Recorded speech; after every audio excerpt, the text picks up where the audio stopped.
हाँ जी, good evening. तो last chapter इसके पहले जो पढ़ा था वो क्या पढ़ा था हम लोगों ने? Capital budgeting. जिन लोगों का 2016 सिलेबस है उनका लास्ट चैप्टर है, और जिन लोगों का 2022 सिलेबस है उन लोगों को एक छोटा सा टॉपिक है सिक्योरिटी वैल्यूएशन और करना पड़ेगा। हालांकि वो ज्यादा टाइम का नहीं है, वो करीब 4-5 लेक्चर में खत्म हो जाएगा। पर अब बात करते हैं लीजिंग, और लीजिंग कैपिटल बजटिंग से ही रिलेटेड है। तो चैप्टर का नाम लिखोगे लीजिंग।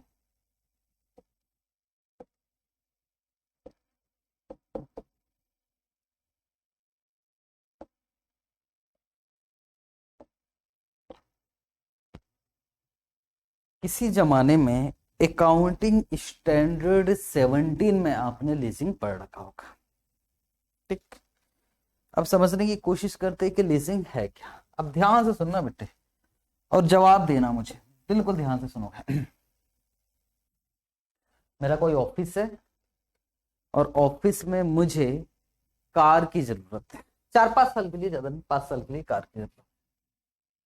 कार, अब कार की जरूरत है तो एक मन करता है कि क्यों ना किराए से ले लिया जाए। 5 ही साल की तो जरूरत है, किराए से लेने में दिक्कत क्या है।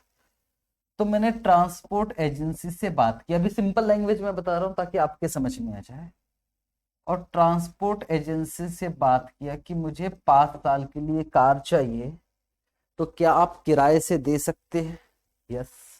और जो किराया लिया जाएगा वो एनुअली लिया जाएगा। उन्होंने कहा ठीक है जी, ले लो, हम हर साल आपसे रेंट ले लेंगे 1,25,000 हर साल। इसको लिखना नहीं है, सिर्फ सुनना है। हर साल रेंट ले लिया जाएगा 1,25,000। अगर मैं किस पे लेता हूं? किराए पे लेता हूं, रेंट पर लेता हूं, तो 1,25,000 किराया दूंगा, बात खत्म। हर साल देना है, और कितने साल तक देना? 5 साल।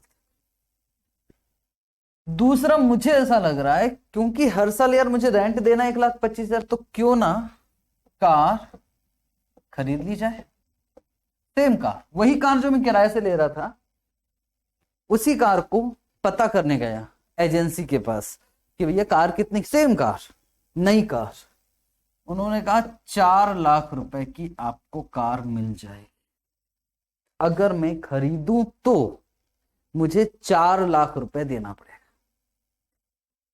ठीक है, यहां कार मेरी हो जाए।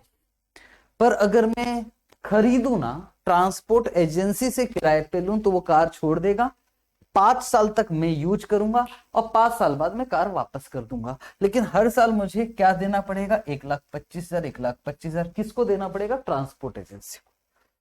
अब सवाल यही है कि मुझे कार किराए पे लेना चाहिए। किराए पे का मतलब मुझे कार लीज पर लेना चाहिए कि कार खरीद लेना चाहिए। एक आम आदमी की तरह देखो तो आपको दिख रहा होगा, सर खरीदने से सिर्फ 4 लाख रुपए जाएगा, पर अगर हम किराए पे लेते हैं तो हर साल 1 लाख, 1 लाख, 5 लाख ये, और 25,000 अलग।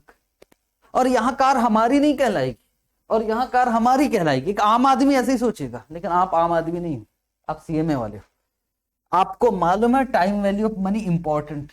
आपको ये भी पता है कि यहां किराए पे लेना है कार तो कितना देना, सॉरी खरीदना है तो कितना देना पड़ेगा, वो भी देना पड़ेगा। तो कब देना पड़ेगा? आज।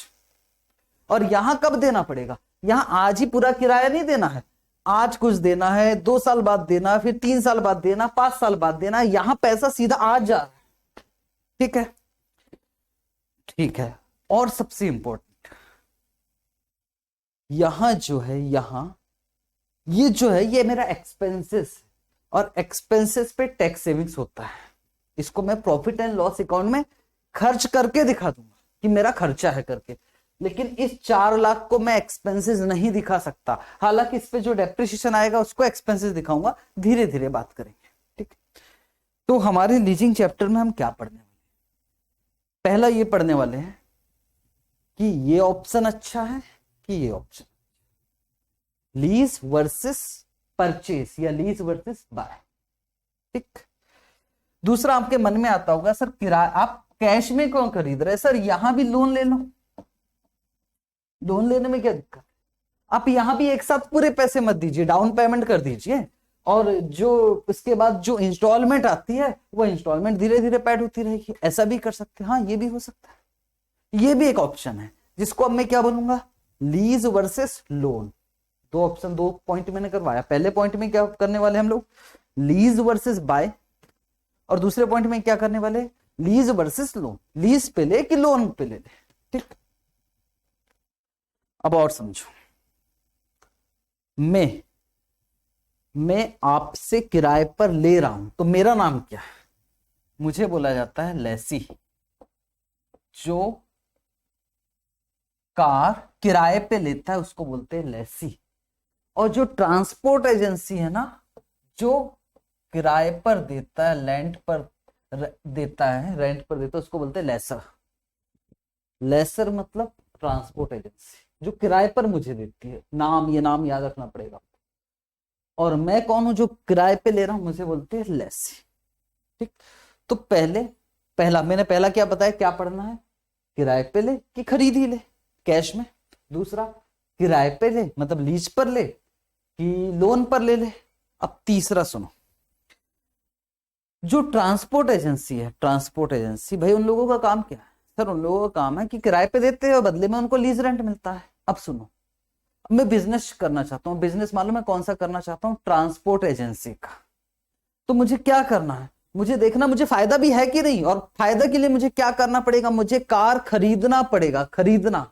और कार खरीद के मैं रेंट पर देता हूं, तो मुझे उसमें फायदा है भी कि नहीं है, मैं बिजनेस करना चाहता हूं, कार खरीद कर किराए पर देना चाहता हूं, रेंट पर।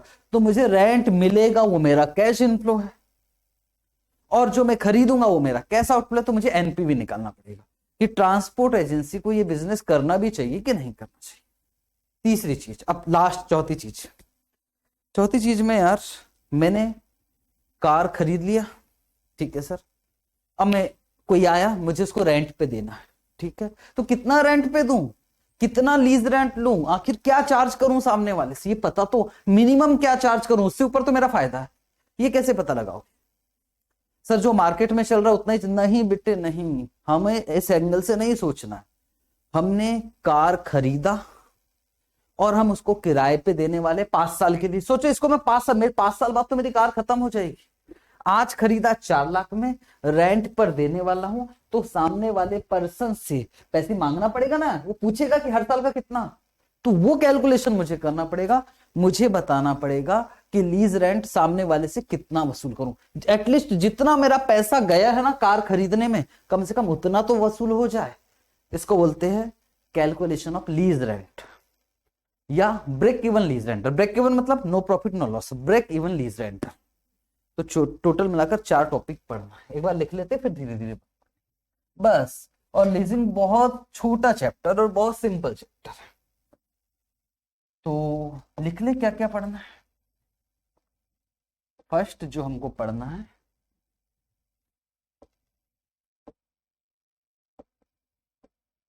पढ़ना lease versus bye.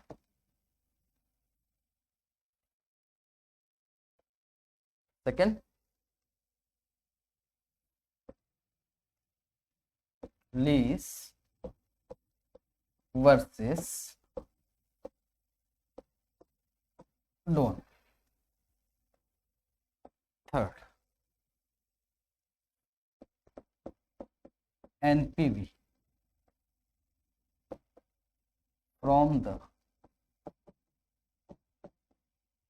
Point of view of lessor. Lessor को कार खरीद कर बिजनेस करना चाहिए कि नहीं करना चाहिए। और फोर्थ,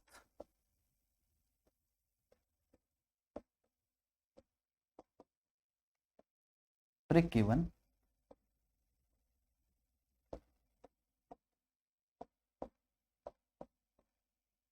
लीज रेंट। इसको वैसे मालूम है ऐसे भी लिखा जाता है, break even lease rent, BELR, ठीक है, अब बस और कुछ नहीं, इतना ही ले जाएंगे, बहुत ज्यादा डिस्कशन नहीं है। स्टार्ट करेंगे यहां से। अगर इसको अच्छे से समझ लेते, इसको, इन सब चीजों में बहुत ज्यादा दिक्कत नहीं होगा। पॉइंट नंबर 1 लिखने जा रहा है, lease versus bye.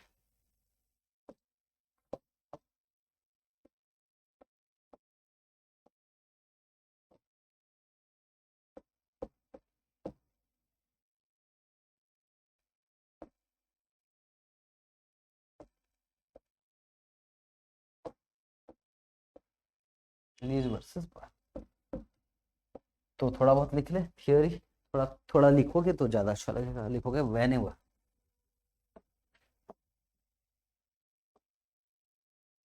Whenever any asset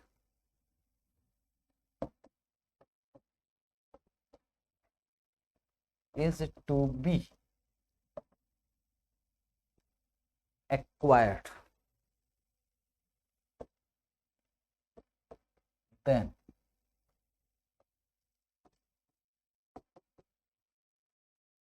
decision is taken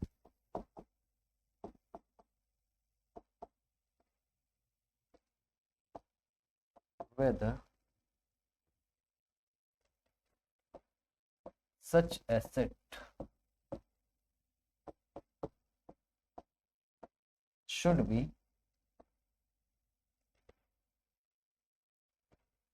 bought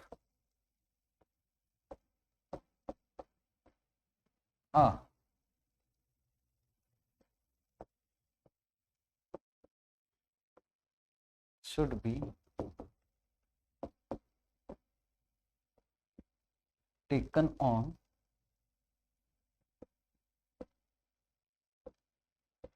lease, खरीदे या लीज पे ले।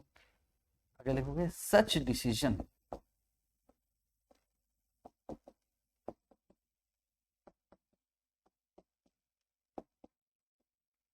is taken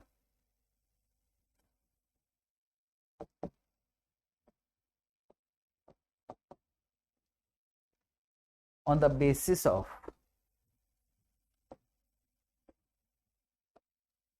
lower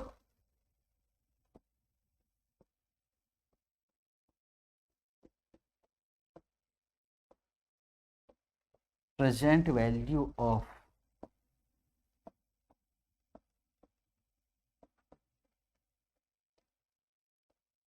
cash outflows।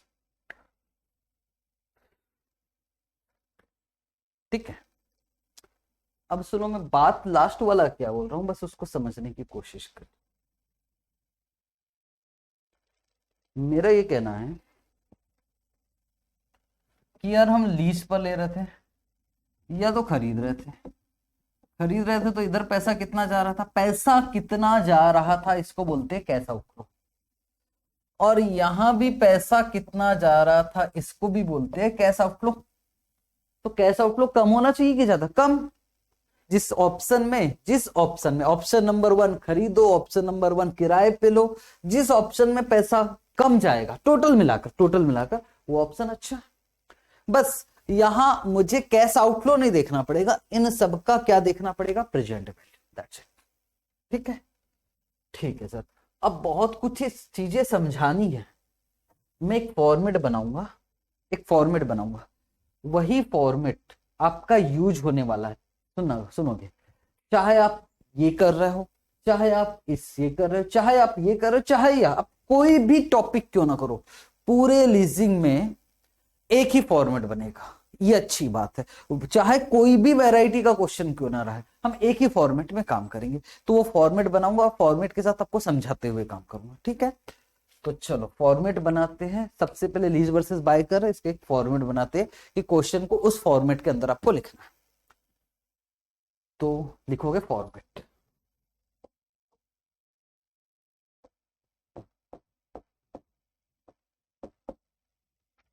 और हमको क्या निकालना है, हमको निकालना है स्टेटमेंट शोइंग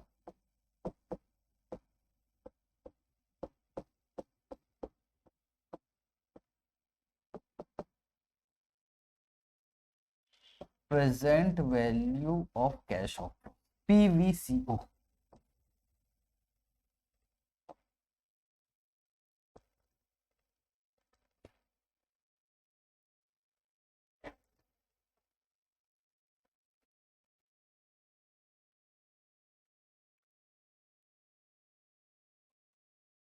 एक कॉलम दो। सर ये टेबल तो कैपिटल बजटिंग वाला है। हाँ बेटे वही टेबल है। तो पहला जो लिखा जाएगा वो लिखा जाएगा ईयर, इसी फॉर्मेट में सारा काम। दूसरा क्या लिखा जाएगा, प्रेजेंट वैल्यू फैक्टर। तीसरा लिखा जाएगा अमाउंट, और चौथा प्रेजेंट वैल्यू। सबसे पहले आ जाएगा ऑप्शन नंबर 1,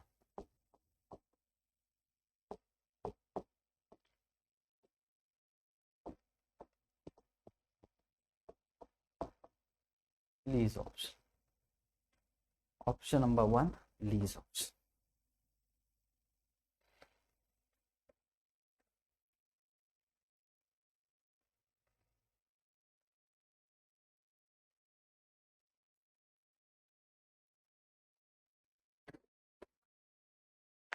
ठीक है, अब सुनो मेरी बात।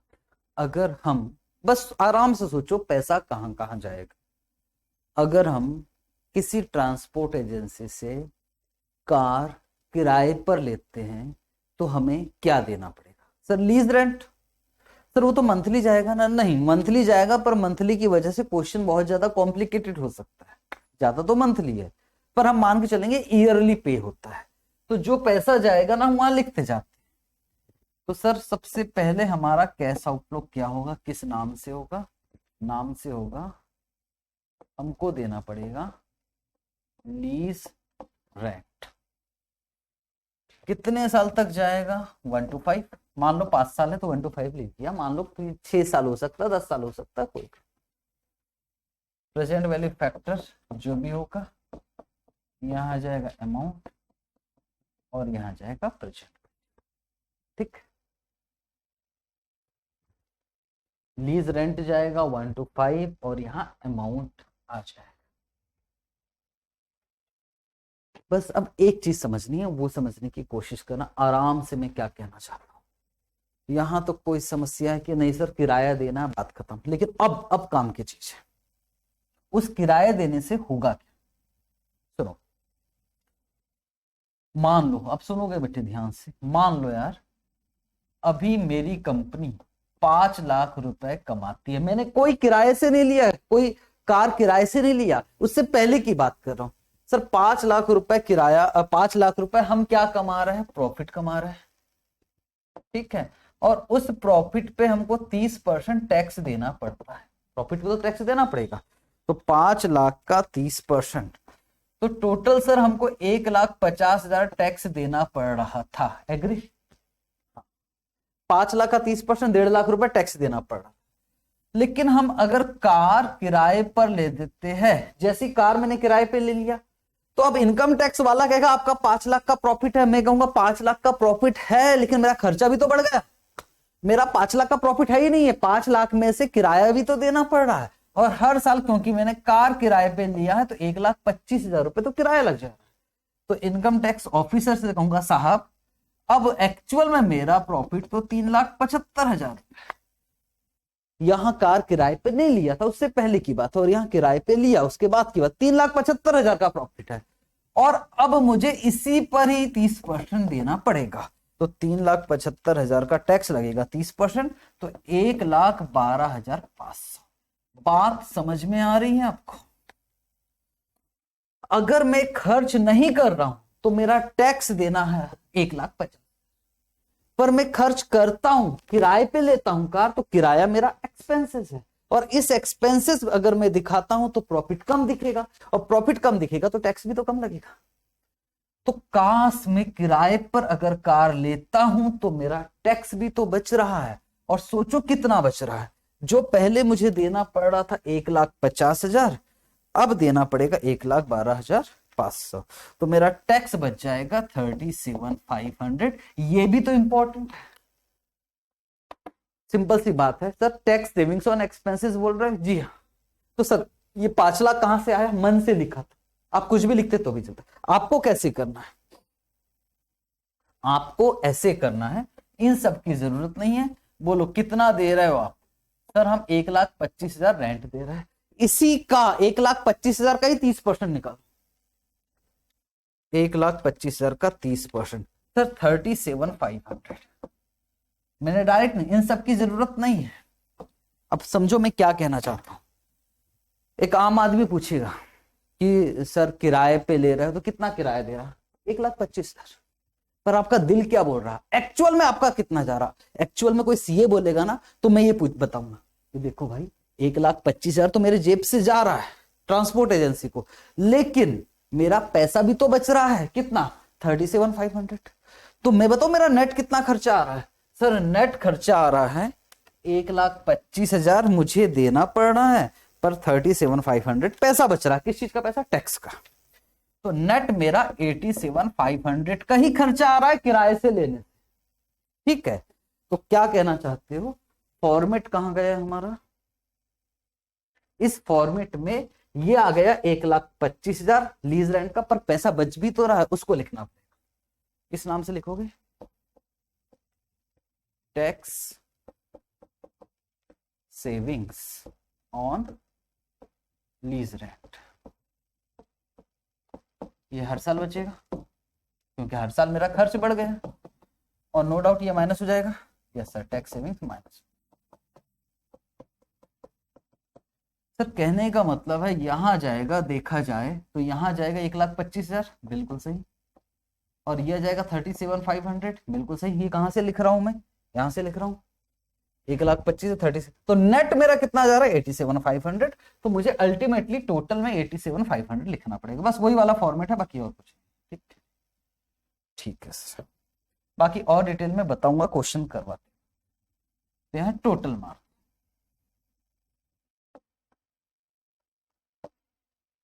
टोटल आ जाएगा पीवीसीओ अंडर लीज ऑप्शन, या टोटल ऑफ, जो बोलना बोल सकते हो, पीवीसीओ टोटल।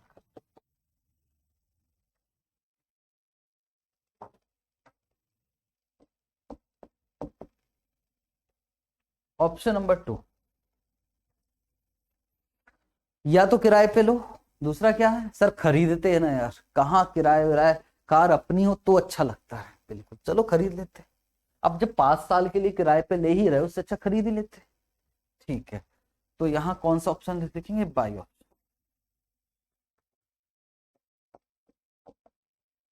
By option. तो देखा जाए दो ऑप्शन था, पहले लीज पर ले या फिर खरीदे। चलो सोचते, खरीदेंगे तो फाइनेंस नहीं करवा रहा हूं, फाइनेंस नहीं, कैश में।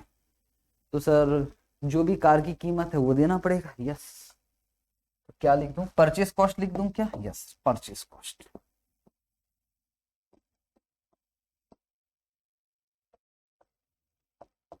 Purchase cost. और कार खरीदोगे तो आज खरीदोगे, पैसा कब देना पड़ेगा? आज। लीज रेंट में ऐसा नहीं था, लीज रेंट में 1 2 3 4 हर साल बका साल पर थोड़ा थोड़ा देते थे। यहाँ तो आज ही देना पड़ेगा, और आज को हम बोलते हैं 0। ठीक है सर, यहां तो सीधा 4 लाख चला जाएगा एक साथ। चलो अब अकाउंटिंग के एक्सपर्ट बच्चों जरा बताना, क्या ये 4 लाख की मैंने जो कार खरीदा है, सिंपल सा क्वेश्चन है। जैसे यहां प्रॉफिट कितना हो रहा था हमारा कार खरीदने से पहले? 5 लाख का प्रॉफिट। अब मैंने कार खरीद लिया, तो मैं इनकम टैक्स वाले से ये बोल सकता हूं कि सर जी मैंने तो कार खरीदा तो मेरा खर्च हो गया, इनकम टैक्स वाला भगा देगा। ये मेरा एक्सपेंसेस नहीं है। जबकि लीज रेंट में इसको आप एक्सपेंसेस दिखा सकते थे, पर कार खरीद रहे हो तो ये एक्सपेंसेस नहीं माना।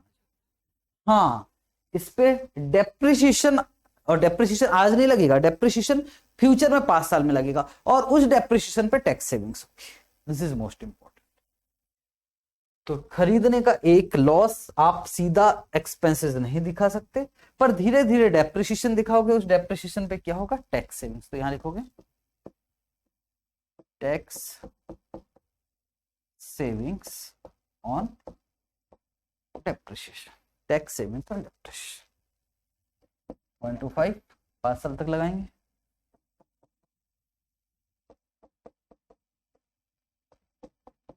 और ये तो हमारा फायदा है तो ब्रैकेट लगा देंगे।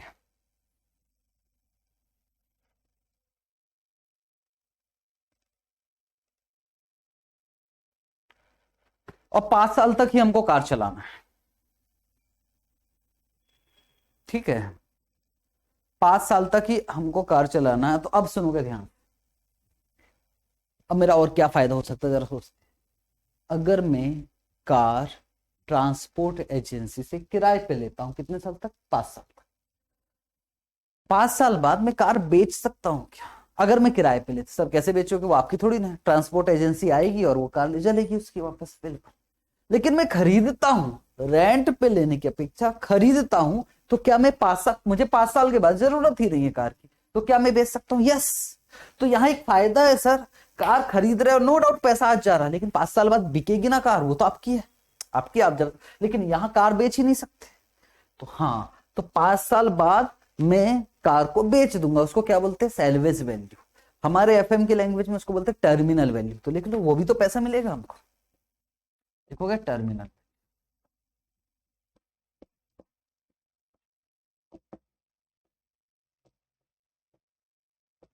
टर्मिनल वैल्यू 5वें साल में मिलेगा, याद रहे, हर साल नहीं बेच सकते घर, और बेचोगे तो पैसा आएगा। तो ब्रैकेट लगा दिया मैंने। तो अब यहां जाएगा टोटल, और यहां टोटल मार लेंगे इसका भी, और इसको भी बोलेंगे PVCO, present value of cash.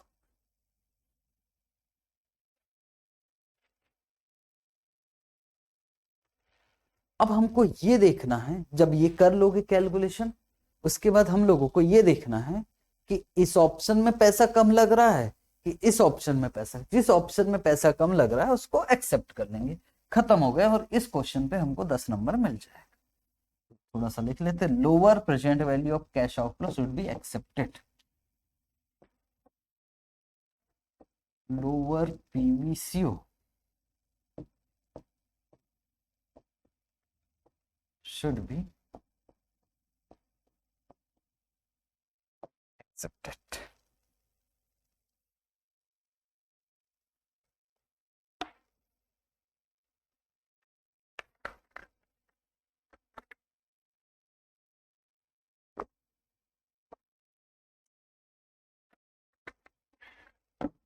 अब इसमें बहुत सारी बातें आएगी, बस वो डिस्कशन करना है, बात खत्म हो जाएगी। पहला पॉइंट, आराम से सुनोगे, कोई दिक्कत नहीं, सोच समझ के बोलो। अगर कार कौन चलाएगा सर, ये बताओ। कार ड्राइवर चलाएगा, मैं कार नहीं चलाऊंगा, ठीक है, चाहे मैं लीज पर लूं चाहे मैं खरीदूं, कार ड्राइवर ही चलाएगा। अब सोच समझ के, जिस ट्रांसपोर्ट एजेंसी से मैंने कार किराए पर लिया है, जिस ट्रांसपोर्ट एजेंसी से मैंने कहा भाई कार का ड्राइवर, बोले हम पहुंचा रहे हैं, कार का ड्राइवर हम पहुंचा रहे, बोले आप 1,25,000, तो ड्राइवर को पैसा वही देंगे, हमारा, मेरा टेंशन नहीं है, मेरा टेंशन है मुझे 1,25,000 देना है, दैट्स इट। ड्राइवर उन्हीं का, ड्राइवर आएगा कार चलाएगा, बात खत्म, मेरा टेंशन नहीं। तो सोच के बताना, सोच के बताना, लीज रेंट दे रहा हूं 1,25,000, वो तो मेरा पैसा जाएगा, और ड्राइवर का भी मैं दूंगा क्या? मैं थोड़ी नहीं दे रहा हूं, सामने वाला दे रहा है ड्राइवर का। कौन दे रहा है? ट्रांसपोर्ट। मैंने तो उसको लमसम में 1,25,000 दे दिया, तो ड्राइवर का सैलरी मान लो 10,000 रुपए। यहां ड्राइवर का सैलरी अलग से लिखना है कि नहीं लिखना? तो समझ के जवाब। सर लीज रेंट 1,25,000 है, यस, उसी में ड्राइवर का खर्चा जुड़ा है, हाँ, मुझे अलग से कुछ नहीं देना। और सर ड्राइवर सामने वाला ही पहुंचाएगा, तो सर ड्राइवर का सैलरी आपके जेब से थोड़ी नहीं जा रहा है, वो तो वो दे रहा है, आपको तो 1,25,000 दे रहा है। तो बोलो यहाँ की ड्राइवर की सैलरी आएगी कि नहीं आएगी? नहीं आएगी। लीज इसी में इंक्लूड है, इसी में जुड़ा हुआ, नहीं आएगी। यहां ड्राइवर सैलरी आएगी कि नहीं आएगी? अगर मैं खरीदता हूं आएगी। तो सिंपल सी बात है, एक शब्द लिखा है, ड्राइवर सैलरी बोल दो या मेंटेनेंस एक्सपेंसेस बोल दो, अगर लीज रेंट में ही इंक्लूड है मेंटेनेंस एक्सपेंसेस तो लीज ऑप्शन में नहीं आएगा, पर बाई ऑप्शन में आएगा। तो नोट नंबर 1 लिखोगे, important.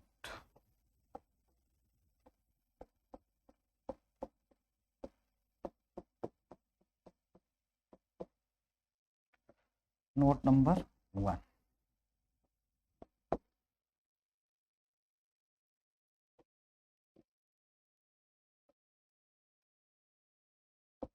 if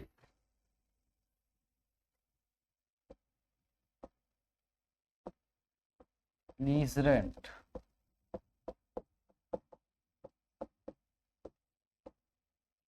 includes maintenance expenses,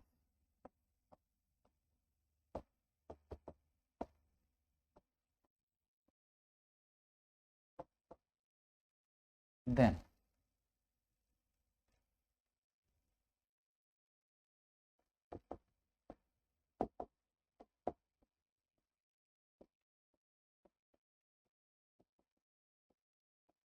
maintenance expenses shall not be considered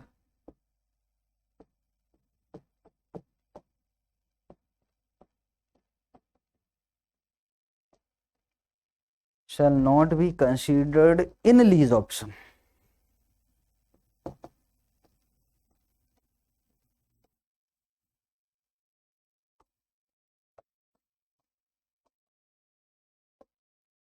But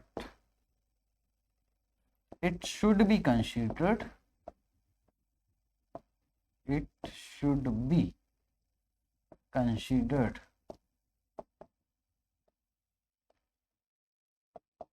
in by option.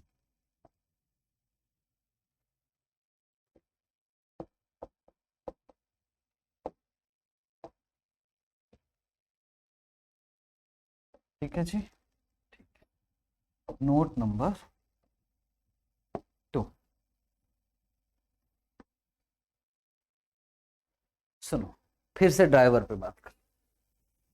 जो ट्रांसपोर्ट एजेंसी है उसका ये कहना, भैया 1,25,000 तो आपको देना है लीज रेंट का, और मैंने कहा ड्राइवर का जो 10,000 रुपए महीने का वो बोले वो अलग से देना पड़ेगा, वो अलग से देना पड़ेगा। ड्राइवर का सैलरी 1,25,000 तो हमारी जेब में दो और 10,000 आप ड्राइवर को देना।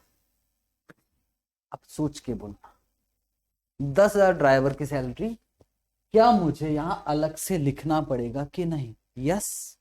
और यहां सर यहां भी लिखना पड़ेगा, यहां तो लिखना ही पड़ेगा। अगर यहां भी लिखना पड़ेगा, यहां भी लिखना पड़ेगा, तो कहीं नहीं लिखना पड़ेगा। समझने की कोशिश करो, ये इरेलीवेंट हो गया ना यार। चाहे मैं इस ऑप्शन में जाऊं तो भी 10,000, चाहे इस ऑप्शन में जाऊं तो भी 10,000, तो इसमें भी 10,000 जा रहा, इसमें से भी 10, और मुझे तो यही डिसाइड करना है ना कि ये अच्छा कि ये अच्छा। तो ऐसे खर्चे जो इसमें भी लगना है, इसमें भी लगना है, तो उसे इग्नोर करो ना यार। बात समझने की कोशिश करो। यहां क्यों कर रहा? पेट्रोल का खर्चा, पेट्रोल तो मुझे ही डलवाना चाहिए, तो उसको लिखूं ही क्यों? पेट्रोल तो उतना ही लगने वाला है। तो क्या समझ में आया सर? अगर लीज रेंट में ड्राइवर की सैलरी इंक्लूड नहीं है तो अलग से दिखाना पड़ेगा। यहां पे तो दोनों जगह नहीं दिखाते। अगर लीज रेंट में मेंटेनेंस इंक्लूड नहीं है तो फिर ये मेंटेनेंस एक्सपेंसेस ना तो लीज ऑप्शन में आएगा ना तो बाई ऑप्शन में आएगा, क्योंकि दोनों जगह इक्वल है, तो इसलिए ये इरेलीवेंट है। कॉस्टिंग में पढ़ रखा है, तो लिखिए क्या? यस। और सर दोनों जगह लिख भी देते हैं तो कोई गुनाह थोड़ी ना, कोई गुनाह नहीं है, पर नहीं लिखना है आपको। तो लिखो इफ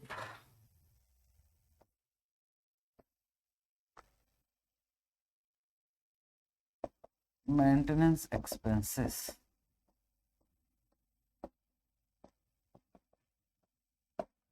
यहां मेंटेनेंस एक्सपेंसेस कौन बियर कर रहा था? जरा सोच समझ के बोलना। सर यहां खुद लेसर बियर कर रहा था, तो यहां ऐसा लिख दूं कि बॉर्न बाय लेसर,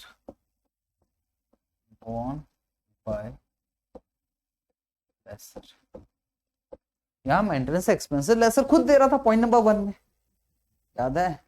हाँ, वो कह रहा था आप 1,25 दे दो, बात खत्म। इसलिए वो कहाँ नहीं आया था, वो लीज ऑप्शन में नहीं आया था, पर भाई में आया था ड्राइवर की सैलरी। और यहाँ ड्राइवर की सैलरी या मेंटेनेंस एक्सपेंसेस लीज रेंट में इंक्लूड नहीं है, तो वो लिख रहा हूं, if maintenance expenses does not include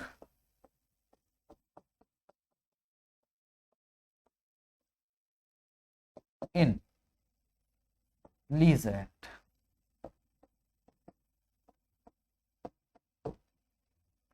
does not include in lease rent means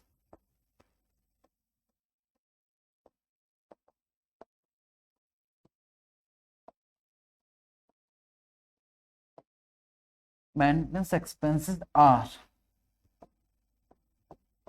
borne by lessee। खुद मैं बियर कर रहा हूं, चाहे मैं लीज पे लूं चाहे मैं खरीद लूं। Then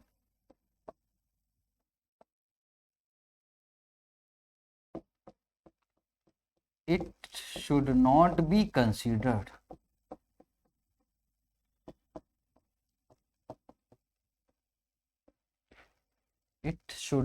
be considered in both options।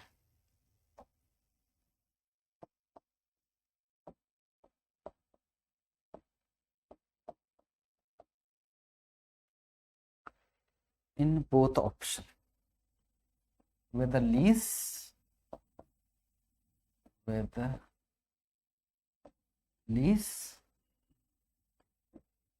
or buy। ठीक है, दोनों जगह कंसीडर नहीं करेंगे, क्यों कंसीडर नहीं करेंगे मैं आपको समझा चुका। ठीक है, इसके अलावा और एक पॉइंट है, पर वो एग्जाम्पल के साथ करेंगे। तो मेरे ख्याल से इस पॉइंट पे मुझे टोटल मिलाकर 2 एग्जाम्पल्स करवाने हैं। किस पे? लीज वर्सेस बाई पे 2 एग्जाम्पल्स करवाऊंगा। उसके बाद फिर हम एक और कॉन्सेप्ट करेंगे, क्योंकि लीज वर्सेस बाई के कम क्वेश्चन है। अगर मैं कहूँ सीधी सीधी बात, तो लीज वर्सेस बाई का 2 एग्जाम्पल करवाऊंगा, फिर मैं लीज वर्सेस लोन समझाऊंगा, इसके बाद इसका एक एग्जाम्पल करूंगा, फिर इन दोनों से इससे रिलेटेड बड़े सारे क्वेश्चन है, फिर क्वेश्चंस करेंगे इन दोनों के, फिर ये वाला करेंगे, खत्म हो जाएगा। ठीक है, तो एग्जाम्पल स्टार्ट करें। चलो जी एग्जाम्पल लेते हैं, लीज वर्सेस बाइक, और आराम से समझने की कोशिश करते हैं। ठीक है,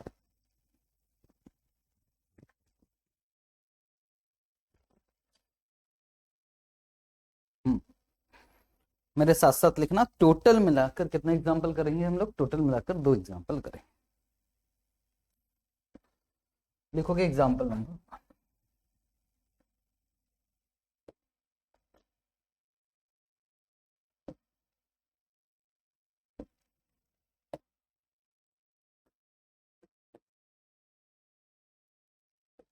एग्जाम्पल नंबर 1।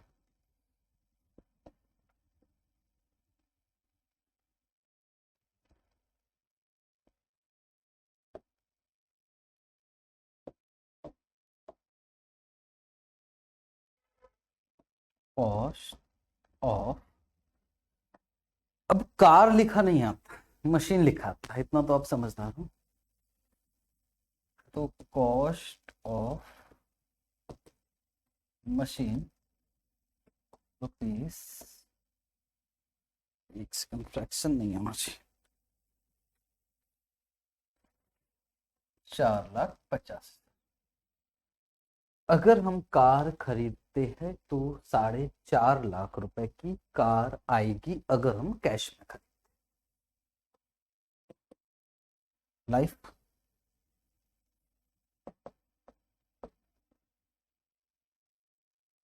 5 साल, और कितने साल कार चलेगी? 5 साल।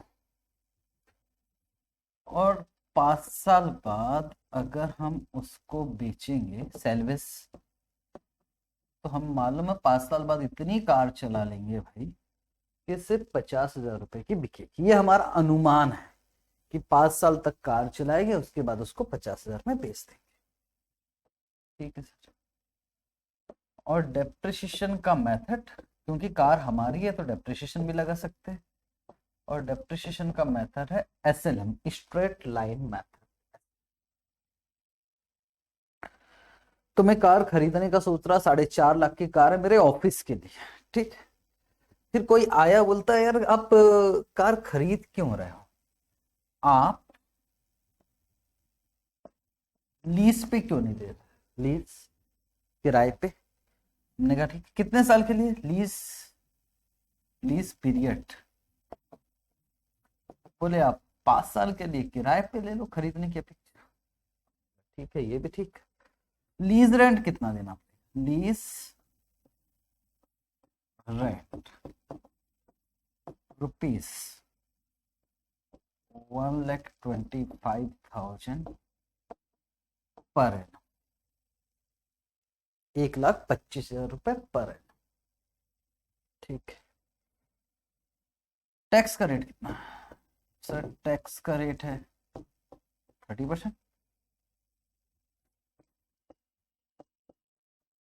और कॉस्ट ऑफ कैपिटल कितना, कॉस्ट ऑफ कैपिटल ले लो 10%। क्वेश्चन पूछा जा रहा है which option is better,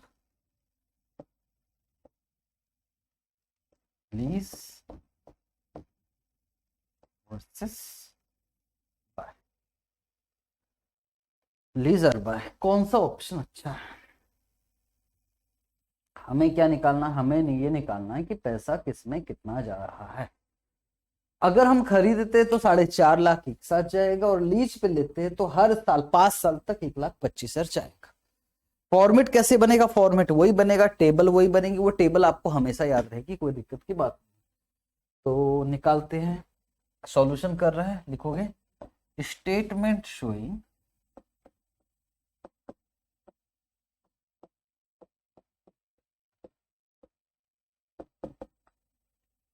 statement showing calculation of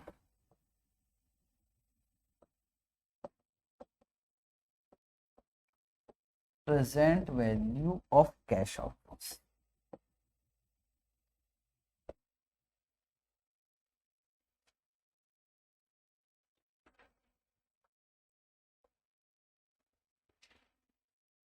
मेरे साथ साथ बनाइए,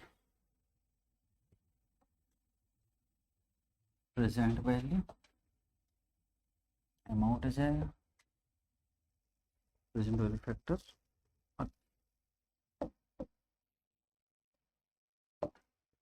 तो यहाँ जाएगा ईयर, प्रेजेंट वैल्यू फैक्टर कितना परसेंट, 10%, अमाउंट और प्रेजेंट वैल्यू।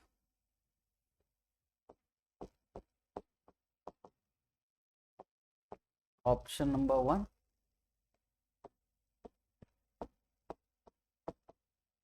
Please option.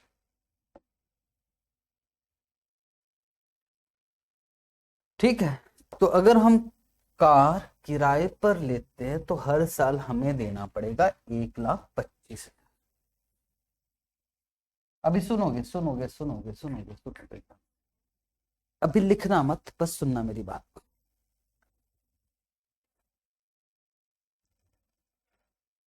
अभी मैं लिखूंगा और फिर मिटा दूंगा, तो इसलिए बिल्कुल सावधानी से आप लिखोगे तो आपको भी काटना पड़ेगा।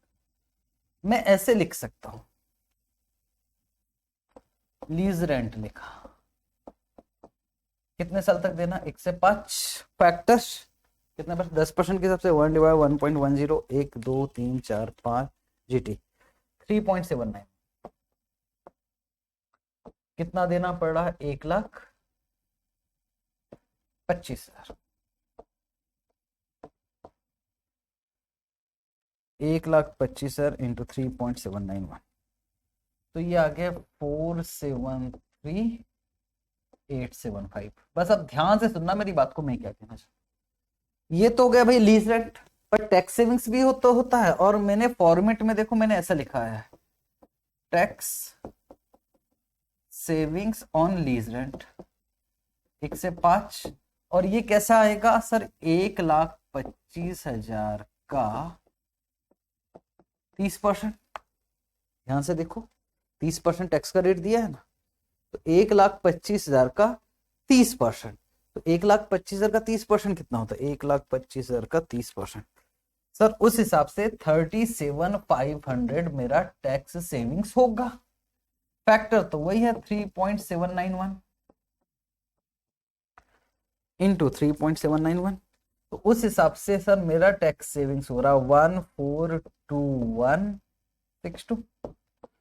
अगर सर नेट में देख लो, नेट में देख लो तो 473875 ये टोटल मिलाकर जा रहा है, माइनस 142162 ये हमें सेविंग्स हो जाएगा। तो एक्चुअल में सर मेरा बन रहा है 331713।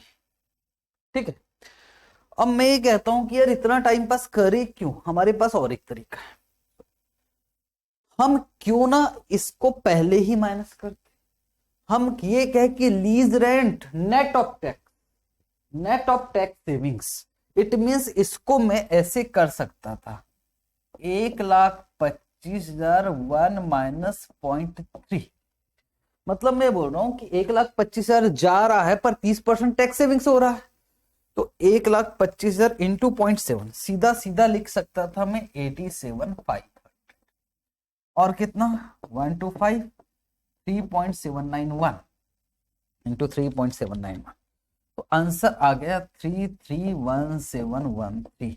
कहना क्या चाहता हूं, आप ऐसे भी कर सकते हो, आप ऐसे भी कर सकते हो, दोनों तरीके से कर सकते हो। इसको बोला जाता है lease rent net of tax, और यहां लीज रेंट अलग दिखा रहा है और टैक्स सेविंग्स अलग दिखा रहा है, आपकी मर्जी आपको कैसे करना। ठीक है, मैंने दोनों तरह, सर अभी आप किस तरह से कर रहे हो, मैं इस तरह से करता हूं, lease rent net of tax ऐसे करता हूं, आसान होता है, एक लाइन में बात खत्म हो जाती है। ठीक है, लिखा नहीं होगा आपने, मुझे उम्मीद, तो लिख रहे हैं, अब लिख लो मेरे साथ साथ। सर लेकिन फॉर्मेट में तो, जो फॉर्मेट आपने बनवाया था ना उसमें तो आपने ऐसे करवा रखा है, lease rent net of tax इस तरह से, जैसे ये फॉर्मेट है, टैक्स सेविंग आप ऐसे भी कर सकते हो, मैं मना नहीं कर रहा हूं, आप lease rent net of tax भी कर सकते हो, पर सुनो एक बात, ऐसा आप हर क्वेश्चन में कर सकते हो, लेकिन कुछ क्वेश्चन में आप नेट ऑफ टैक्स वाला नहीं कर सकते, समझाऊंगा वो क्वेश्चन समझाऊंगा। यहां पहले लिख लेते इस क्वेश्चन को, lease rent net of tax, lease rent net of tax, तो टोटल लीज रेंट कितना है 1,25,000 1 माइनस टैक्स है 0.3, कितना साल 5 साल, फैक्टर पहले निकल चुके 3.791, तो 1,25,000 इंटू 0.7 87,500, और 87,500 इंटू 3.791, सर ये आ गया 331712। अब टैक्स सेविंग्स अलग से नहीं लिखना पड़ेगा क्योंकि ऑलरेडी अपने नेट ऑफ टैक्स कर लिया। उस हिसाब से अगर हम लीज पर लेते हैं कार, तो present value of cash outflow आ गया, 5 साल के का मिलाकर हमें देना पड़ रहा है 3,31,712, अगर हम रेंट पर ले रहे हैं, रेंट पे ले रहे हैं तो टैक्स वैक्स सब कंसीडर करने के बाद 3,31,000 का ही पेमेंट हो रहा है। Option number 2। सर अगर हम खरीदते हैं तो क्या दिक्कत है, चलो वो भी देखते हैं। ऑप्शन नंबर 2 बाय ऑप्शन,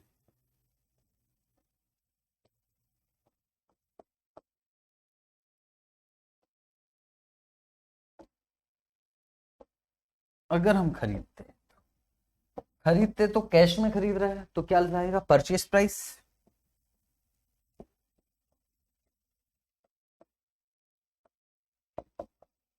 और ये कब लगेगा, आंच जीरो, और जीरो का फैक्टर वन का वन ही लिखते हैं। बताओ कार कितने की है, तो 4.5 लाख रुपए तो आज जाएगा हमारी जेब से।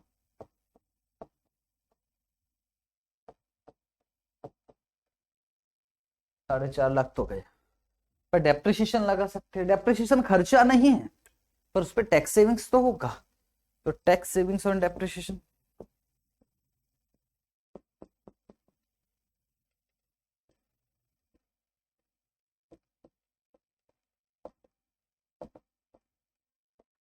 सर इसके लिए वर्किंग नोट बना ले क्या, चलो बना लेते वर्किंग नोट नंबर 1। यहाँ 2 लाइन और आएगी, तो वर्किंग नोट नंबर 1,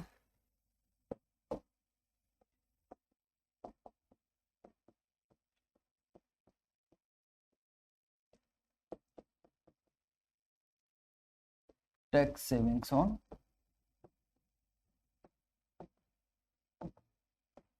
डेप्रिसिएशन। तो डेप्रिसिएशन का फिगर एसएलएम मेथड है। कॉस्ट ऑफ मशीन कितना है, 4,50,000, माइनस कितना करोगे 50,000, और लाइफ कितनी है 5 साल, तो सर 4 लाख डिवाइडेड बाई 5, 80,000 का डेप्रिसिएशन है हर साल का, पर उस पे हमारा टैक्स बचेगा।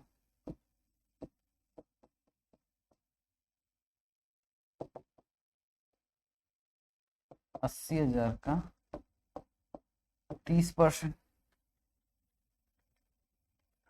तो 24,000 रुपए हर साल टैक्स बचेगा, 24,000।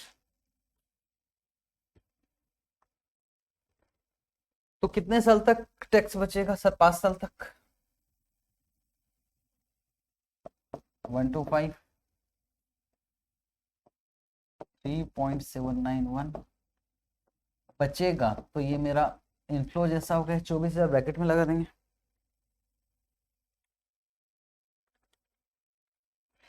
तो ये ब्रैकेट आ गया 9098। तो अगर हम मशीन खरीदते हैं तो इतना पैसा जाएगा, पर डेप्रिसिएशन चार्ज करेंगे हर साल, उस पर टैक्स भी तो बचेगा। और लास्ट में क्या लिखा जाएगा, टर्मिनल वैल्यू या सेल्वेज।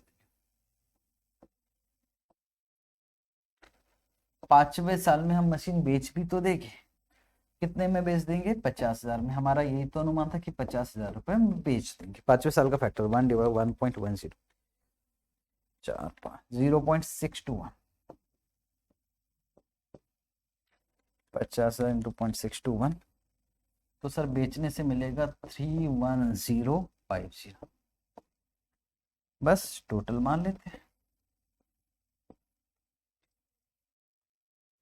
ये आएगा पीवीसीओ,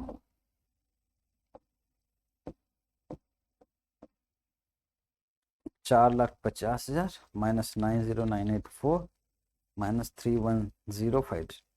सर यहाँ कैपिटल गेन नहीं आएगा, तो कितना आ गया 327,966। तो बताइए कौन सा ऑप्शन अच्छा है।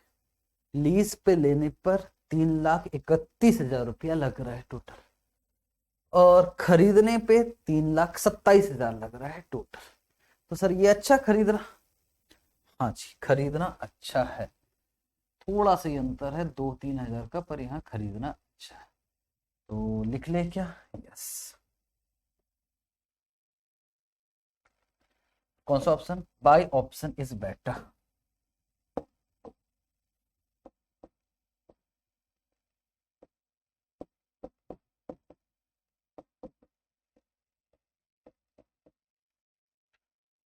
क्यों सर, क्योंकि due to lower present value of cash out, जिसमें पैसा कम लगेगा वो हमारे लिए अच्छा। तो टोटल मिलाकर मुझे कितने एग्जांपल्स करवाने थे? दो में से कितना करवा चुका हूं? 1 लीज वर्सेस बाई में, और एक एग्जांपल करवाऊंगा, कॉन्सेप्ट खत्म हो जाएगा। उसके बाद क्लास रोकेंगे, ब्रेक लेंगे, और उसके बाद फिर आ जाएंगे हम लीज वर्सेस लोन पर। तो एक एग्जांपल करवाया, बहुत कुछ सीखने को मिला है इस एग्जांपल में। बस ये आप टैक्स सेविंग्स वगैरह अच्छे से संभाल लोगे ना तो समस्या नहीं। चलो तो लिखोगे एग्जांपल नंबर 2। कुछ नया, कुछ अच्छा, हर एक एग्जांपल काम का, हल्के में मत ले लेना। एग्जांपल नंबर 2,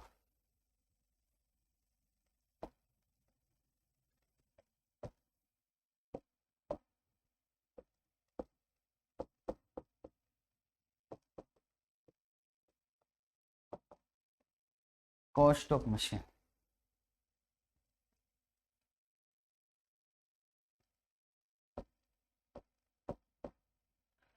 $4,25,000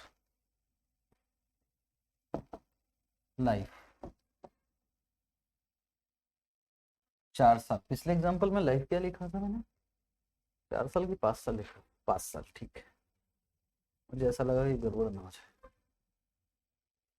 4,25,000 की मशीन है, लाइफ है 4 साल। सर आगे क्या लिखोगे? आगे लिखोगा सेल्वेज। सेल्वेज है 25,000।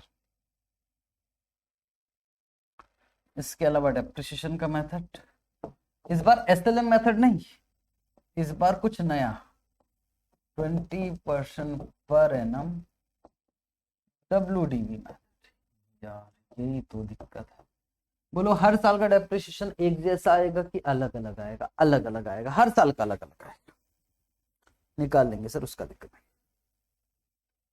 आगे, अगर हम लीज पे लेते, leasing,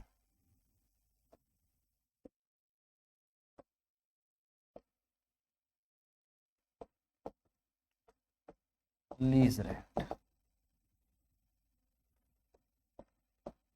1,50,000 per annum,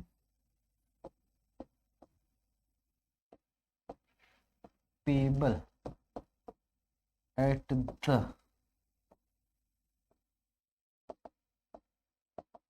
beginning of each year. ये इंपॉर्टेंट लाइन आ गई। 1,50,000 जो पे करना है वो पे एंड में करना है, ईयर के बिगिनिंग में करना है। सर कहना क्या चाहते हो? कहना बड़ा सिंपल है। अगर आप जा रहे हो ट्रांसपोर्ट एजेंसी के पास 1 साल के लिए, 4 साल के लिए किराए से लेना है, तो वो आपसे किराया कब लेगा? 1 साल पूरा होने के बाद या फिर एडवांस में? एडवांस में लेता। आप घर जाते हो रेंट पे घर लेते हो ना, किराया कब लिया जाता है? पहले। वही चीज है यहां। और सर पिछले क्वेश्चन में कुछ नहीं लिखा था, इसलिए मैंने एज्यूम किया था कि एंड में। यहां लिखा हुआ है कि जो किराया दिया जाएगा वो ईयर के बिगिनिंग में दिया जाएगा। इंपॉर्टेंट है, ठीक। ये लाइन इंपॉर्टेंट है, ये काम आने वाला है आपका, इंपॉर्टेंट। ठीक है सर, लीज रेंट का हो गया। और क्या लिखना है? पीरियड 4 साल है ही, लिख दूं क्या? Yes, period 4 years। टैक्स का रेट क्या चाहते हो? थोड़ा सा चेंज करके दे रहा हूँ, नहीं तो 30% की आदत हो जाती है। टैक्स का रेट है 40%। कॉस्ट ऑफ कैपिटल थोड़ा सा चेंज कर रहा हूँ, 12%। आगे लिखोगे विच ऑप्शन इज बेटर, प्लीज अब।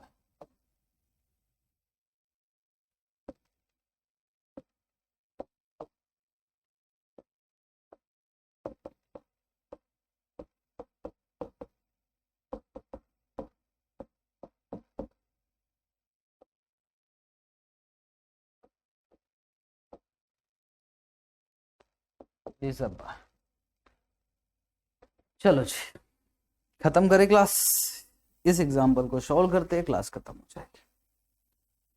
तो एक स्टेटमेंट बनाते हैं, टेबल वही बनेगी जो बना रहा है, तो बनाते हैं। यस, देखोगे statement showing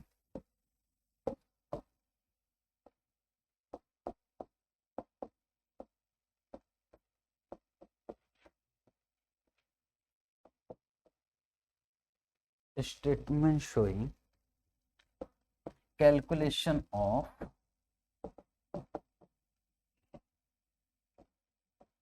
PVCO, present value of cash outflows.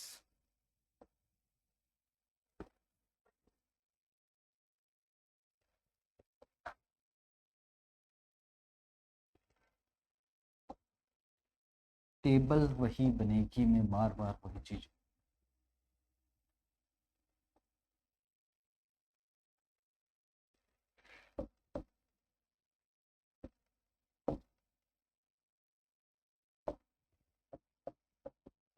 Year present value factor कितने परसेंट के हिसाब से? 12%। अमाउंट और प्रेजेंट वैल्यू। Option number 1।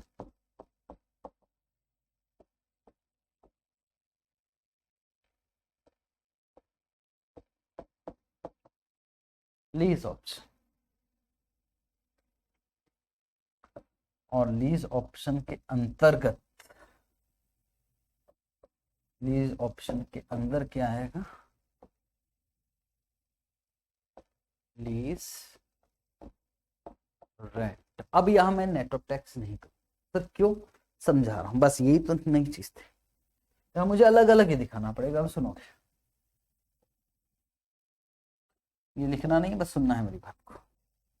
ये होता पीरियड 0, ये 1, ये 2, ये 3 और ये 4, 4 साल।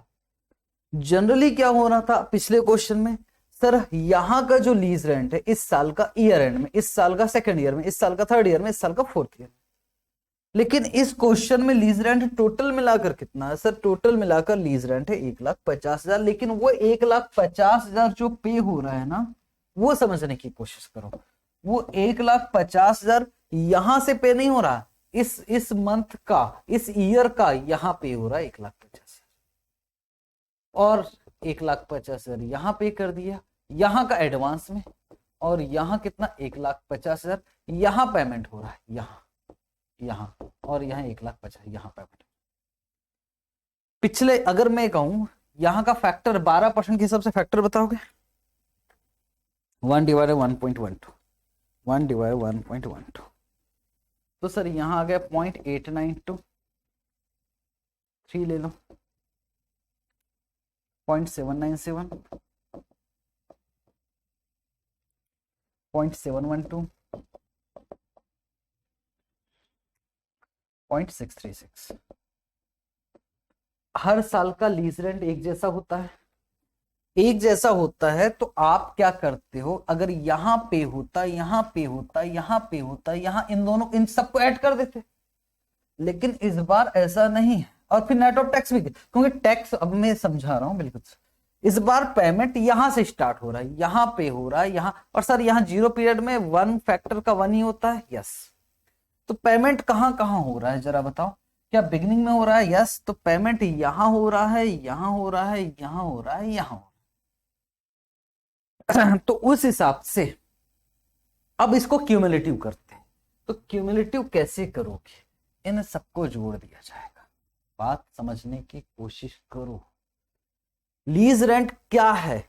सर 0 to 3 होगा, 1 to 4 नहीं होगा, क्योंकि लीज रेंट कब पेड हो रहा है? बिगिनिंग में, एडवांस में।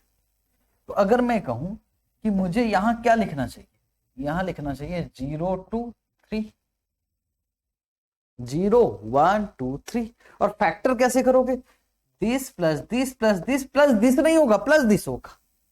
मतलब सर ऐसे करना पड़ेगा, 1 डिवाइडेड बाय 1.12, 1 2 3 GT। तो करने से क्या आएगा? 2.402, और फिर 0 पीरियड का भी 1 प्लस करना पड़ेगा, +1, तो ये आएगा 3.402। समझ में आया ना मैं क्या कहना चाहता हूं? अगर होगा लीज रेंट एडवांस में पेमेंट हो या बिगिनिंग ऑफ ईयर हो रहा है, तो फिर आपको यहां से काउंट करना होगा। जनरली हम यहां से काउंट करते थे 1 2 3 4, अब यहां से 0 1 2 3।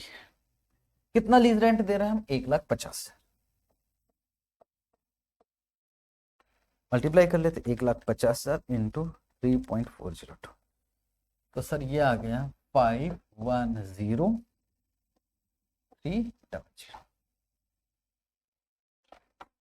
सर टैक्स सेविंग्स भी तो होगा।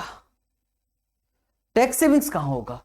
अगर आप यहां भी पेमेंट कर रहे हो कोई दिक्कत नहीं, पर प्रॉफिट एंड लॉस अकाउंट तो यहीं बनेगा। समझने की, खर्चा कब दिखाओगे, टैक्स कब पे करोगे? सर भले ही हम ईयर के बिगिनिंग में लीज रेंट पे कर रहा है, लेकिन वो जो एक्सपेंसेस है वो तो यहीं का है। अच्छा सर, ये यहीं का, ये वाला एक्सपेंसेस सेकेंड ईयर का, ये वाला एक्सपेंसेस थर्ड ईयर का, और ये वाला एक्सपेंसेस फोर्थ ईयर का। मैं ये कहना चाहता हूं कि भले ही आप लीज रेंट एडवांस में पेमेंट करो, लेकिन एक्सपेंसेस तो यहीं का है, और प्रॉफिट एंड लॉस अकाउंट तो एंड में ही बनता है। It mean tax savings on lease rent में आ जाएगा 124। एक नोट लिखवाऊंगा, अगर लीज रेंट पेड होता है एडवांस में तो उस पे टैक्स सेविंग्स जो कंसीडर किया जाएगा वो कभी भी ईयर एंड में ही किया जाएगा, इसलिए यहां नेट ऑफ टैक्स नहीं हो सकता। अगर यही पेमेंट भी होता और यही टैक्स सेविंग्स भी होता तो नेट ऑफ टैक्स हो जाता, अब यहां नहीं हो सकता, इसलिए मैं यहां अलग से करूंगा। ठीक है, इस पर नोट लिखवा दूंगा मैं आपको। तो यहां क्या लिख रहा हूं मैं, लिखोगे मेरे साथ साथ, tax savings on lease rent. Tax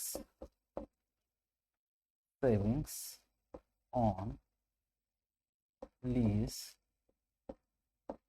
rent. Tax savings on lease rent कितना? सर 1,50,000 का टैक्स का रेट मैंने क्या दिया है?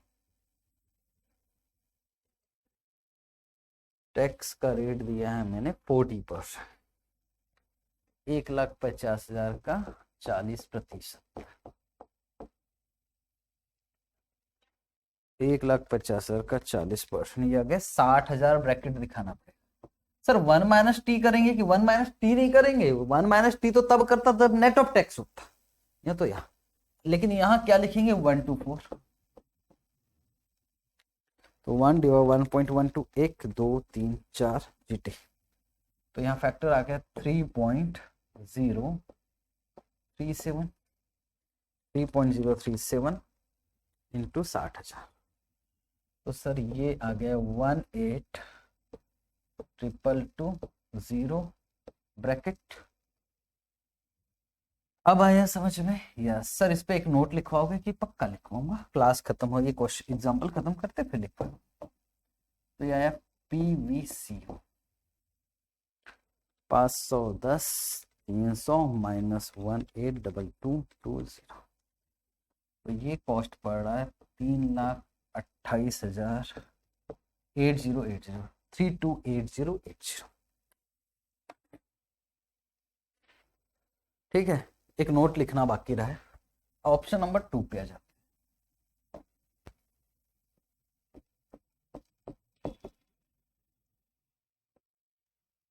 लीज। लीज हो गए, बायो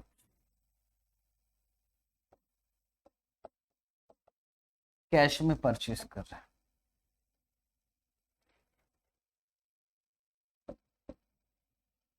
तो लिखोगे परचेस कॉस्ट या परचेस प्राइस।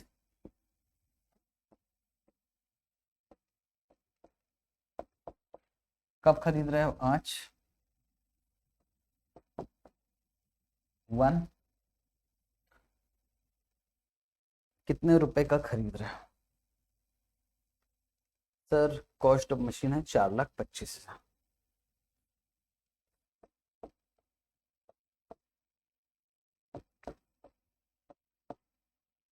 और 4,25,000 दूसरा आ जाएगा हमारा। अब इस पे तो डेप्रिसिएशन लगा ही सकते हैं, तो टैक्स सेविंग्स और डेप्रिसिएशन याद रखना, WDV मेथड है। क्यों ना इसके लिए एक वर्किंग नोट बना दिया जाए, वर्किंग नोट नंबर 1। एक साथ लिखूंगा मैं, सीधा ये वाला लिखूंगा, सीधा टैक्स सेविंग्स और डेप्रिसिएशन सीधा लिख लेंगे। क्योंकि ना यहाँ वर्किंग में बहुत टाइम लग जाएगा। तो वर्किंग नोट नंबर 1,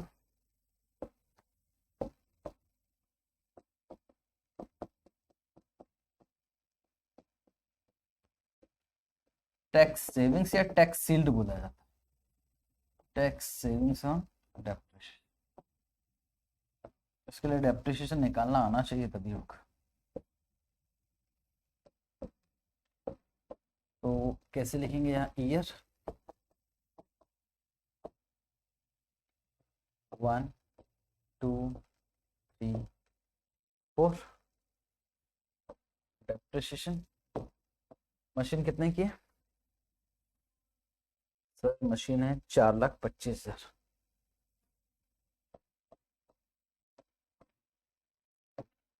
और डेप्रिसिएशन का रेट क्या है सर? 20%। कैसे निकालते हो पता है ना? 4,25,000 इंटू 20%, 85,000 माइनस 20%, 68,000 माइनस 20%, 54,400 माइनस 20%, 43,520। और अगर रेट दिया है तो डेप्रिसिएशन निकालते समय सैलवेज वैल्यू माइनस नहीं करते, ये आपको पता होना चाहिए। अब क्या जाएगा, टैक्स सेविंग्स, और टैक्स सेविंग्स का रेट कितना है जी? 40%। तो 0.4 इंटू 85,000, 34,000, 68,000, 27,200, 54,400, 21,760, 43,520, 17,408। ये हर साल का क्या निकल गया? Tax savings. बस इसका प्रेजेंट वैल्यू भी कर ही देते। उसके लिए हमें प्रेजेंट वैल्यू फैक्टर चाहिए कितने परसेंट से? 12% से। 0.893, 0.797,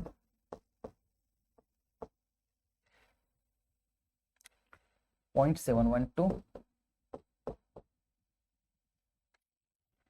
0.635 भी ले सकते हो, 6 भी ले सकते हो, मैं 6 भी लेता हूँ। तो अब जो आएगा उसका नाम रहेगा प्रेजेंट वैल्यू। मैं इसको ना मेन टेबल में नहीं शो कर रहा हूँ, इसमें बहुत लंबा चला जाता, तो इसलिए वर्किंग नोट दिखा दिया। तो सर 34,000 इंटू 0.893, तो ये आ गया 30,362, 272 इंटू 0.797, ये आ गया सर 21,678। राउंड ऑफ कर रहा हूँ ना, 21,760 इंटू 0.712, 15,493, और 17,408 इंटू 0.636, 11,071। इन सबको जोड़ने से कितना आया? इन सबको जोड़ने से आ गया 7,8,605। टैक्स सेविंग्स और डेप, ये आ गया present value of, present value of tax savings on depreciation. एक साथ कर दिया, टेंशन। 7,8,605। तो यहां ब्रैकेट लगा दूं क्या यार? 7,8,6। एक चीज और बचा है, वो बचा है टर्मिनल वैल्यू।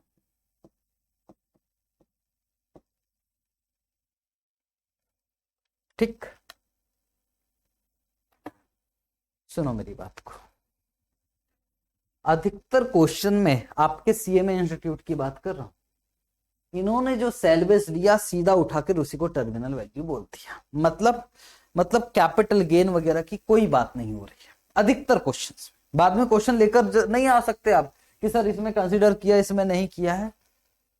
तो हालांकि लॉजिकली क्या होना चाहिए, लॉजिकली 25,000 और वहां फिर माइनस होना चाहिए क्या, बुक वैल्यू फिर कैपिटल गेन देखना पड़ेगा, फिर टैक्स सेविंग्स देखना पड़ेगा। हम ऐसे ही करते हैं। सीए की मैं बात करूं, आईसीएआई की बात करूं, तो मैं टर्मिनल वैल्यू ऐसे नहीं निकालता।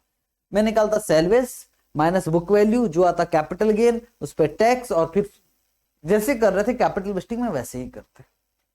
पर क्योंकि मैं सीए में पढ़ा रहा हूं तो मैं उसी तरह से बात करूं, और आप लोगों को सीधा, आपको कैपिटल गेन के चक्कर में नहीं पड़ना। स्पेसिफिकली अगर ना कहा जाए, अगर कहेगा कि कैपिटल गेन भी देखना तो अलग बात है। हम कैपिटल गेन टैक्स इग्नोर कर रहे हैं और सीधा 25,000 लिख रहे हैं। ठीक है सर, तो सीधा सीधा कौन सी ईयर में आएगा? फोर्थ ईयर में कितना आएगा? 25,000। ब्रैकेट दिखा देना। बाय 1.12, 1 2 3 4 0.636 इंटू 25, तो ये 15,900 माइनस। ठीक है, इग्नोर कर रहा हूं कैपिटल गेन टैक्स। टोटल मान लेते इसका, तो 4,25,000 माइनस 7,8,605 माइनस 15,900, तो सर ये आ रहा है 330,495। तो बताइए किस ऑप्शन में ज्यादा पैसा लगा है? सर पाई ऑप्शन, लीज पे लो और खत्म करो। तो लिख ले यस, कौन सा लीज ऑप्शन इज बेटर।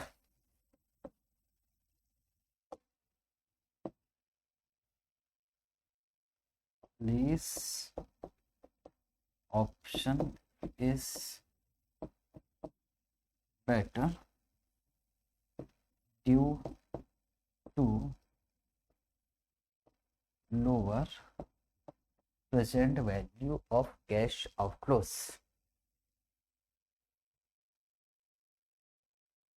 और एजम्पशन क्या लिया? No capital gain. अगर क्वेश्चन में कुछ नहीं बोला है, एक एजम्पशन लिया, एजम्पशन भी लिख दे क्या? Yes, it is assumed that, it is assumed that there is no capital gain tax, there is no, it is assumed that there is no capital gain tax।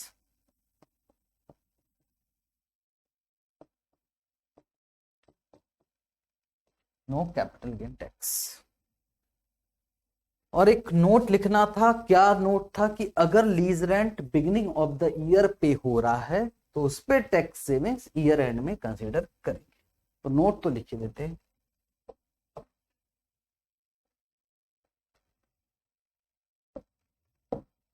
If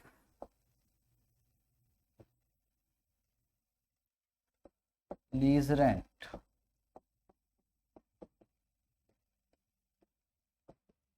is paid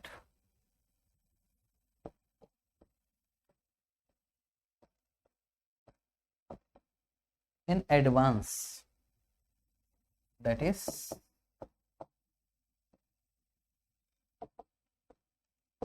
beginning of each year, then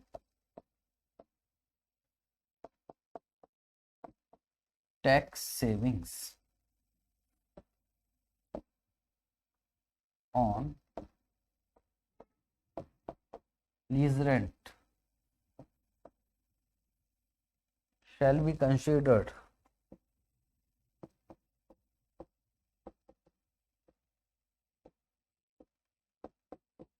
at the end of each year।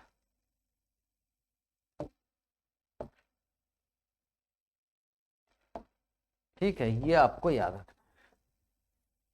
जब तक capital gain के लिए बोलेगा नहीं तब तक हम capital gain tax consider नहीं करेंगे, बस इतना याद रखना है, क्योंकि नहीं किया है, वैसे करना चाहिए। चलो ठीक,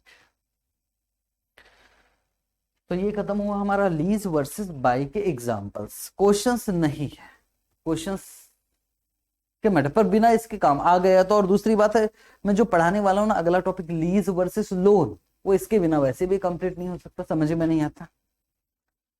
तो अब हम क्या करेंगे, point number 2 lease versus loan अगली क्लास में पहले एग्जांपल्स करेंगे और उसके बाद फिर बड़े सारे क्वेश्चन पे क्वेश्चन बनाना। ठीक है जी, thank you so much, bye bye.